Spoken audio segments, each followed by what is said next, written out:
moved to a forgotten town in the Midwest called Ashstead Hollow, a place so obscure, even Google Maps seems to barely acknowledge it. I wasn't looking for charm or community when I took the job.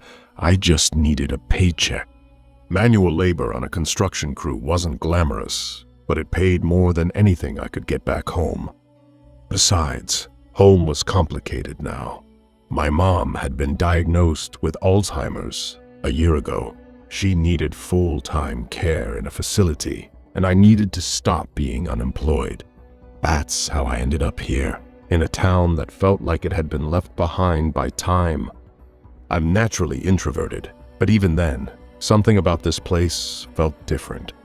People didn't just keep to themselves. They avoided eye contact, spoke in hushed tones, and smiled in a way that didn't quite reach their eyes. At first, I figured maybe I was the outsider. Maybe I just wasn't trying hard enough. So I kept my head down and focused on the work. A few weeks in, a couple guys from my crew invited me out to a birthday thing at a pub in a neighboring town. I hesitated. I usually crashed right after work, but I figured if I said no, they wouldn't ask again. I was trying to work on being less closed off, so I said sure. The night actually went great. They joked that the next 4 rounds were on me since I didn't bring a birthday gift, and we all laughed. I hadn't felt that relaxed in a long time. By the time we left, it was around 3 a.m. Everyone else had rides and lived on the opposite side of town. I had driven to the pub in my own car, and I wasn't too keen on leaving it behind. The place was too far to walk, and I couldn't afford a cab from way out there. I'd only had a few beers, so I told myself I'd be fine to drive, as long as I took it slow. The roads were pitch black. No traffic, no lights, just woods on both sides, and my high beams cutting through the dark. Halfway home, something ran out in front of me. I didn't even have time to swerve. I slammed the brakes, but it was too late. The thing hit the windshield hard. Airbags blew out. I must have blacked out for a few seconds. When I came to, the car was wedged against a tree. The front was a mess. Windshield shattered, grille bent inward. I got out, my head pounding, and stumbled to the front of the car to inspect the damage, but froze. There was blood on the hood, and a torn piece of red and white plaid cloth stuck to the grille. As if in a daze, I slowly made my way to the back of the car, bracing myself for the worst, expecting to find someone lying on the ground. Instead, I saw a dark trail of blood leading off the road and into the woods. I stood there, cursing under my breath. I already knew what I was going to do, and I hated it. I had to check. What if I hit a person? What if they were still alive? I considered calling the cops, but I was tipsy and still technically behind the wheel. A DU. I was the last thing I needed. So I took a deep breath, grabbed my phone, and followed the blood trail into the woods.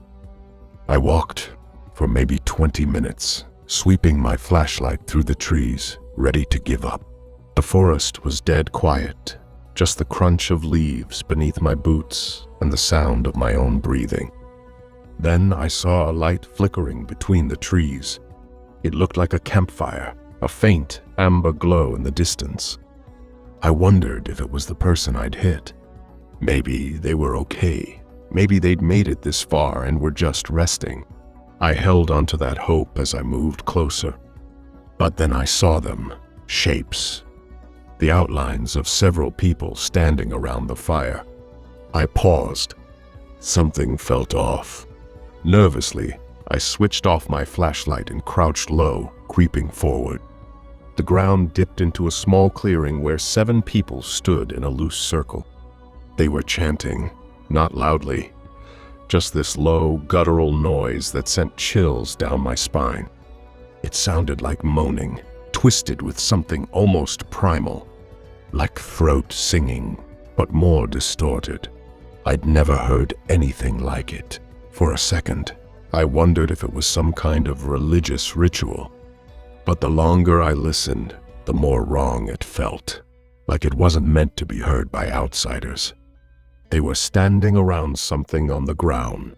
I couldn't make it out from where I was, so I crouched behind a tree to get a better angle. Then the chanting stopped. The group broke apart and started setting up around a fire pit. I watched as they pulled out skewers, long metal rods, and began cooking meat over the open flames.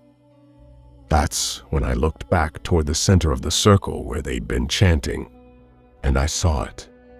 A human figure, motionless, lying on the ground, wearing a red and white plaid shirt and a pair of shorts. My breath caught. Something was wrong. His legs, they looked twisted, bent at angles that shouldn't have been possible. My stomach turned. I looked back at the fire, at what they were roasting. That's when it hit me. I ran.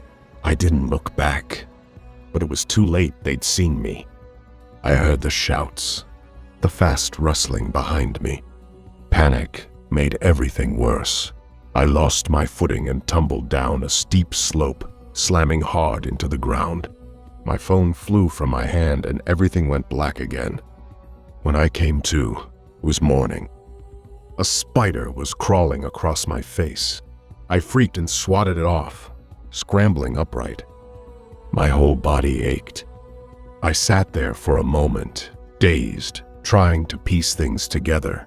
There was a fog in my head, but then it started coming back. The accident, the campfire, the body in the clearing. I looked around.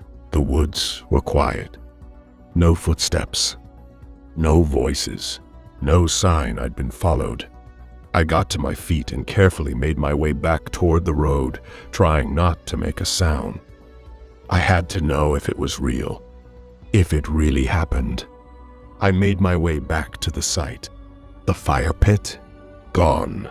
No coals, no smoke, no circle. Like nothing had ever happened.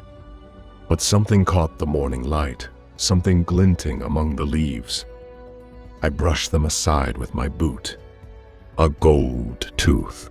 But what it was sitting on stopped me cold. The ground beneath it was stained red. I brushed more leaves aside, and the deeper I dug, the worse it got. There was a wide patch of earth soaked in red, fading into dark brown where it had seeped into the dirt and leaf litter. Someone had tried to cover it up. Fresh leaves had been scattered on top, hurriedly, sloppily, like they didn't expect anyone to come back. I didn't say a word to anyone. I hitchhiked back into town, got my car towed from the roadside, and never mentioned the blood, the crash, or what I saw in those woods.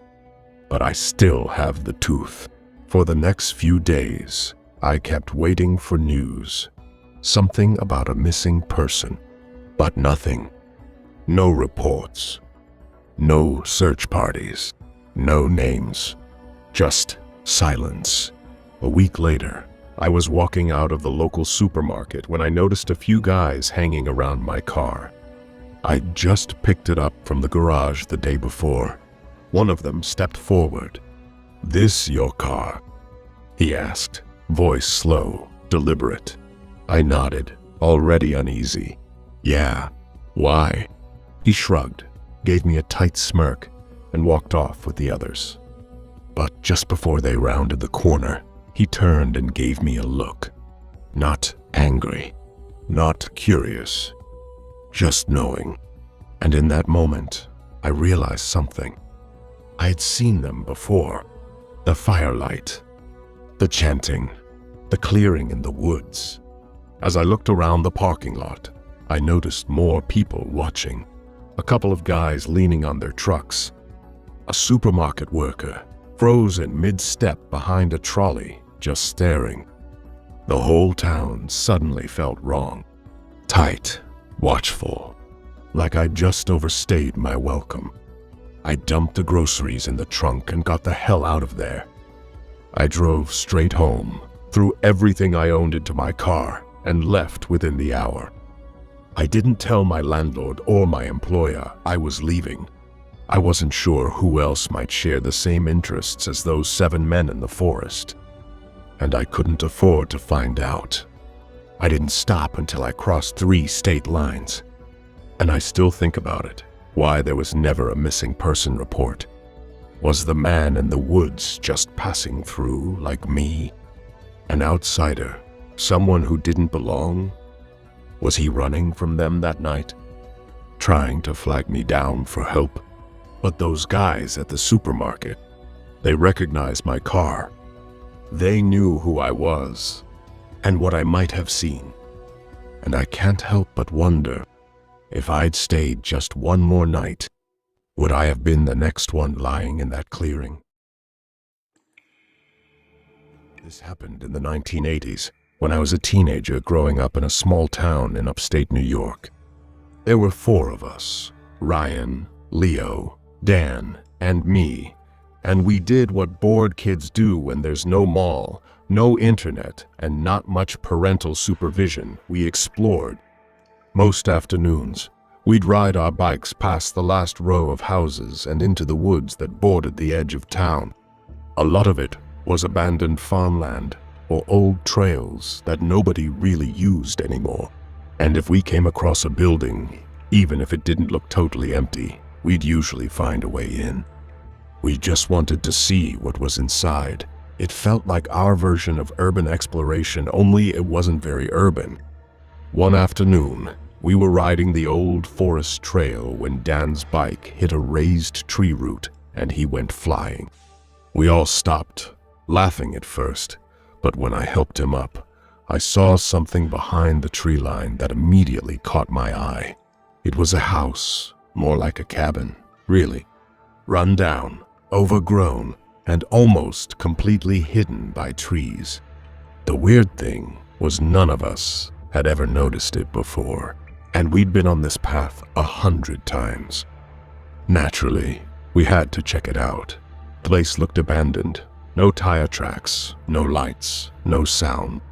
We circled the property, peeking through dusty windows and poking around the porch. That's when Leo called out. He'd found a trapdoor on the side of the house, half covered by weeds and leaves. It had a rusted padlock on it, but one good hit with a rock and it popped open. Inside was a wooden staircase that disappeared into pitch black. Now, I know what you're thinking. We should have left. But at that age, the idea of something off limits made it even more exciting. We had flashlights in our backpacks. It was kind of our thing, exploring weird places, so Ryan led the way down. The air hit us first, stale and cold, like a place that hadn't seen sunlight in years. The stairs creaked as we descended, and when we hit the bottom, we realized this basement was way bigger than expected. It spanned the full length of the house, maybe more. The place was filled with storage shelves and old wooden dividers. Tools lined the walls, everything from hammers and handsaws to paint cans and a stack of those big clear plastic containers like the kind people use for Christmas decorations. But they were all empty. That detail sticks with me even now. Dozens of empty containers all cleaned out. We split up a little, wandering through the basement. No one spoke much. There was just something about the space that felt wrong, like we weren't supposed to be there, and the air knew it. Then Leo's voice broke the silence. "Guys, come here. You need to see this." His tone didn't sound like a joke. We followed the sound of his voice, winding past the tall shelving units until we came to a section of wall we hadn't noticed before. There were chains hanging from the wall, and tools, but not the kind you'd use for carpentry, more like restraints. The wall behind it was stained a dark color, and the floor had a drainage grate right beneath what looked like a metal table. The kind you'd see in a hospital or a morgue. Dan said, what we were all thinking, we need to get out of here. We started to head back toward the stairs when we realized Dan wasn't with us. He had wandered off into one of the tunnels. Yeah, tunnels. See, branching off from the basement were these narrow corridors dug straight into the earth. No concrete, just dirt walls and roots poking through like veins. They didn't look like part of the original construction. More like someone had made them later by hand. We followed Dan's flashlight beam into the tunnel. A few feet in, we found him standing completely still in a doorway.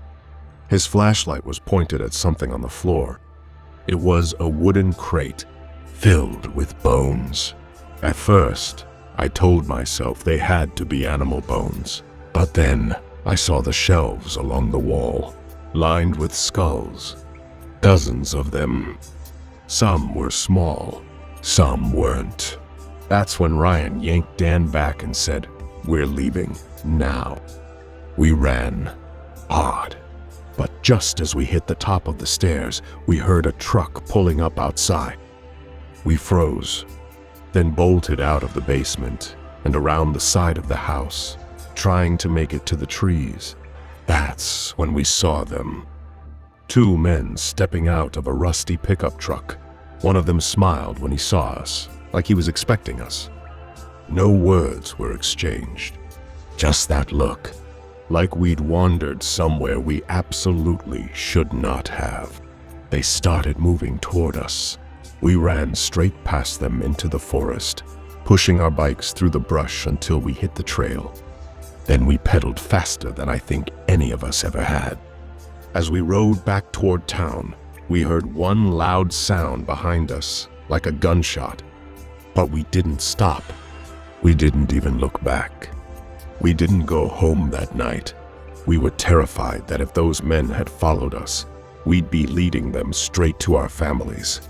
Instead, we went to the local theater and sat through a movie we didn't watch, whispering to each other in the dark. None of us wanted to be alone. Eventually, we all ended up crashing at Dan's place. His dad was a police officer, and when he saw how shaken we were, he demanded to know what had happened. To his credit, he didn't brush it off. That week, police went out to investigate. But here's the thing, the cabin.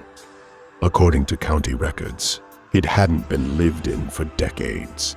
The original owner had died in the 1950s, and the land had passed through several hands, mostly used for seasonal hunting trips. No one local admitted to owning it. But the tunnels, those were real. Investigators confirmed they led to other abandoned properties scattered through the woods. The bones were taken in for analysis. No one ever officially said if they were human, but the rumors started fast. Whispers about bite marks, burn patterns, things I probably shouldn't even repeat. Some people said there was a black market for strange requests, that people paid for things that never should have been for sale. I don't know if any of that's true. All I know is, after that summer, we never rode our bikes into those woods again. That cabin was boarded up. The whole area eventually got fenced off. But every now and then, people still talk. Say they've seen an old truck parked at the tree line with two strange men in their 50s, just sitting there, watching. I had nightmares for years after that. In them, I'm back in that basement. The men come down the stairs, smiling. Not friendly smiles, knowing awful grins. And just as they reach us, the flashlight dies. I've never really had it easy. My mom had me when she was 16, and my dad, well, I don't know much about him. He bailed before I was even born. My mom battled substance abuse most of her life. I don't say that to get sympathy. It's just the truth. Growing up, it was chaos. I was more parent than child. The second I turned 18, I left and never looked back. I got a job as an office assistant for a big fashion company, covering reception, cleaning up, helping out wherever needed. Over time, I worked my way into the marketing department and even put myself through college. By 28, I had a solid career, decent pay, and for the first time, peace. A small circle of friends helped me loosen up. Every summer, we picked something wild: skydiving, scuba diving, hiking through remote mountain trails. I became hooked on that rush. But as life does, people moved on. Some got married. Others chased jobs to France or Italy. I stayed and kept pushing myself. Last year, I went to Indonesia, and as a spontaneous add-on, I booked a short trek through Papua New Guinea. I'd always been drawn to it. Something about the place felt raw and untouched, like stepping back in time. The trip started off great. The landscape was jaw-dropping. Dense jungles, jagged peaks, rivers that cut through untouched earth. I brought a new camera and couldn't stop taking pictures. One afternoon, during a hike through a thick patch of forest, I lagged behind. Just a few minutes. I stopped to adjust my pack and snap a photo of this glowing blue butterfly resting on a tree. When I looked up, the group was gone. I wasn't too worried at first. I called out, thinking they were just around a bend. Nothing. I tried my phone. No signal. I walked in the direction I thought they went, but an hour passed and I knew I was properly lost. The sun was beginning to dip. That jungle turns dark fast, like someone flipping a switch. I started to panic when I heard movement, small feet padding through leaves. A little girl stepped out from behind a tree, maybe 8 or 9. She had dark skin, short curly hair, and curious eyes. She didn't say anything, just smiled. I smiled back and waved. She giggled and ran off. Instinct took over. I followed her. After maybe 15 minutes of winding through trees and ducking under vines, I saw huts. Smoke rising from fires. A small village. I stopped at the edge, unsure of what to do. The little girl was already inside, chattering with some older women. A few men noticed me. One stood up, clearly wary, but not aggressive. Then an older man stepped out from a large woven hut and greeted me in broken English. He asked if I was lost. I told him I was separated from my group during the trek. He nodded and invited me to sit. The village was surreal, like walking into another world. Women prepared food by a fire. Children ran barefoot. The men sat sharpening tools. The elder who spoke English said they'd help me find my group in the morning. It was too dangerous to travel at night. I didn't argue. More people gathered around me, watching but not unfriendly. The little girl returned and sat beside me, tugging gently on my hair and bracelet. The elder translated, saying she liked me. Dinner was offered, a bowl of roasted yam and some bitter-tasting leaves. I thanked them and ate slowly. It tasted earthy but safe. Later, the village held a dance. Rhythmic drums, flutes made from bamboo, people swaying in hypnotic patterns. It was beautiful and eerie. Something primal hummed through the air. I couldn't explain it, but my chest felt tight the whole time. Eventually, a woman gestured for me to follow her. She led me to a tent where I'd sleep beside her and a young child. I didn't sleep much. The sounds of the jungle were alive. Chittering insects, strange distant cries. At dawn, the elder woke me. "Someone looking for you," he said in his broken English. Outside stood my trek guide. His expression was stiff, concerned, but not angry. He exchanged a few words in Tok Pisin with the elder, thanked him, then motioned for me to follow. As we walked back into the forest, he finally asked, "Did everything go all right last night?" I nodded. They were kind, shared food, danced. He kept walking, then, without turning, said, "That was a funeral ritual for someone who passed." I stopped, mid-step. "Wait, what?" He turned, face serious. "They were honoring the spirit of the deceased. It's sacred. A good thing they didn't share the ritual food with you." I blinked. "Oh, that explains the dance and the face paint." "Wait, what ritual food?" He studied me more closely. "You didn't notice anything unusual around the fire? Did you look around the village at all?" I shook my head. He sighed. "That tribe practices endo-cannibalism, eating part of the deceased in ritual, to honor them, to keep their spirit alive.